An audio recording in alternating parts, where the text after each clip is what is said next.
fêtons un célèbre martyr qui est aussi ce qu'on appelle un père apostolique. Il est père de l'Église, c'est-à-dire qu'il a vécu une vie sainte pendant les premiers siècles du christianisme, qu'il a professé la doctrine chrétienne et qu'il a reçu pour cela l'approbation de l'Église, et le titre d'apostolie signifie qu'il a connu directement un des apôtres. Ce martyr est le deuxième évêque de Smyrne, l'actuel Izmir en Turquie, Saint Polycarpe, disciple de l'apôtre Saint Jean, mort brûlé vif à l'âge de 86 ans, probablement vers l'an 155 de notre ère. Nous avons des renseignements sur Saint Polycarpe par son disciple Irénée, qui fut évêque de Lyon et qu'il a connu dans sa jeunesse. Irénée affirme dans sa lettre à Florinus avoir reçu la foi par Polycarpe, ainsi que sa connaissance de la tradition johannique. Nous est aussi parvenu le récit du martyre de Polycarpe, qui est un document important que je citerai beaucoup dans la suite. Il s'agit de l'épître des chrétiens de l'église de Smyrne aux autres églises, l'un des plus anciens mémoriaux de la littérature chrétienne. On ne sait pas grand-chose de la naissance de Polycarpe. On calcule la date de sa naissance à partir de l'évaluation de la date de sa mort, telle qu'elle est décrite dans le récit de son martyre. Polycarpe serait né vers l'an 70 dans une famille chrétienne qui n'est pas d'origine juive. On le sait par une confidence de Polycarpe lui-même dans sa lettre aux Philippiens, où il confesse ne pas très bien connaître l'Ancien Testament. Il a été baptisé jeune, encore enfant.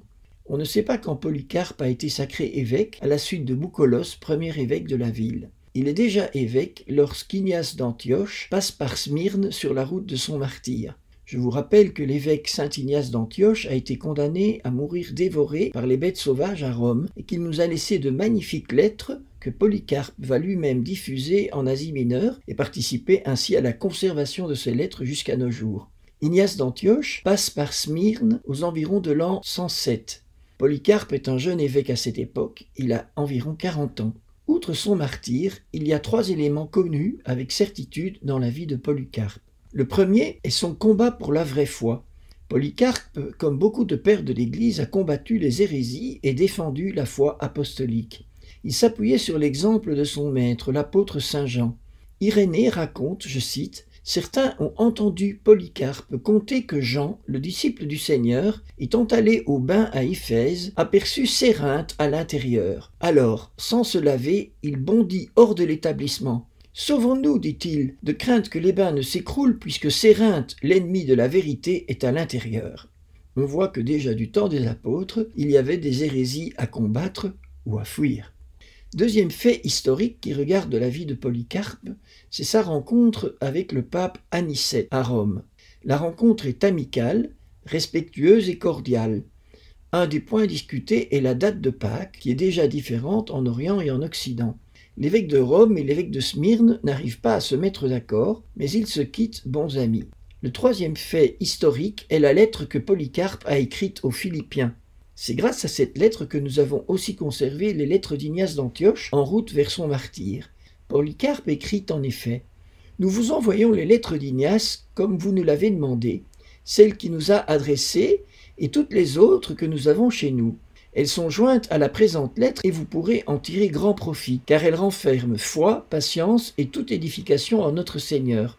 Faites-nous savoir ce que vous aurez appris de sûr au sujet d'Ignace et de ses compagnons. » Nous arrivons maintenant à ce qui a rendu Polycarpe célèbre, son martyre. Ce martyre nous est raconté en détail dans une lettre que l'église de Smyrne adresse à l'église de Philomélium et à toutes les chrétientés du monde appartenant à l'église catholique. Cette lettre a été écrite moins d'1 an après le martyre de Polycarpe. On s'accorde en général à voir dans ce document le plus ancien exemple connu et le plus beau des actes des martyrs, mais aussi un document fiable, écrit par un témoin oculaire de la mort du Saint-Évêque. Nous sommes au temps de Marc Aurèle, l'empereur philosophe. Une persécution éclate. On cherche le vieil évêque qui se cache dans la campagne. On finit par le trouver sur la dénonciation d'un jeune esclave qui cède sous la torture. Interrogé par le proconsul, il est invité à renier sa foi. Il répond « Il y a 86 ans que je le sers et il ne m'a jamais fait aucun mal. Comment pourrais-je blasphémer mon roi et mon sauveur ?» Les actes du martyr affirment que Polycarpe donna ses réponses avec joie et assurance. Son visage rayonnait de la grâce divine. Ce n'était pas lui que l'interrogatoire avait troublé, mais le proconsul. La foule s'excite contre l'évêque et crie « Le voilà, le docteur de l'Asie, le père des chrétiens, le destructeur de nos dieux, celui qui par ses enseignements détourne tant de gens de sacrifier et d'adorer. » On veut le clouer sur le bûcher.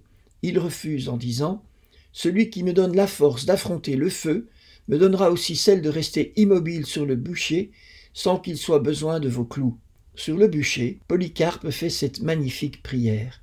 « Seigneur, Dieu Tout-Puissant, Père de Jésus-Christ, ton enfant bien-aimé et béni, qui nous a appris à te connaître, Dieu des anges, des puissances et de toute la création, Dieu de toute la famille des justes qui vivent en ta présence, je te bénis pour m'avoir jugé digne de ce jour et de cette heure, digne d'être compté au nombre de tes martyrs et d'avoir part avec eux au calice de ton Christ, pour ressusciter à la vie éternelle de l'âme et du corps dans l'incorruptibilité de l'Esprit Saint.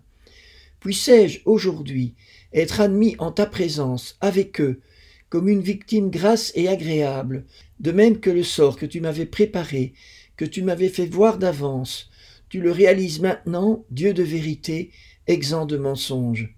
Pour cette grâce et pour toute chose, je te loue, je te bénis, je te glorifie par l'Éternel grand prêtre du ciel, Jésus-Christ, ton enfant bien-aimé, par qui, à toi, avec lui, dans l'Esprit Saint, soit gloire maintenant et dans les siècles à venir.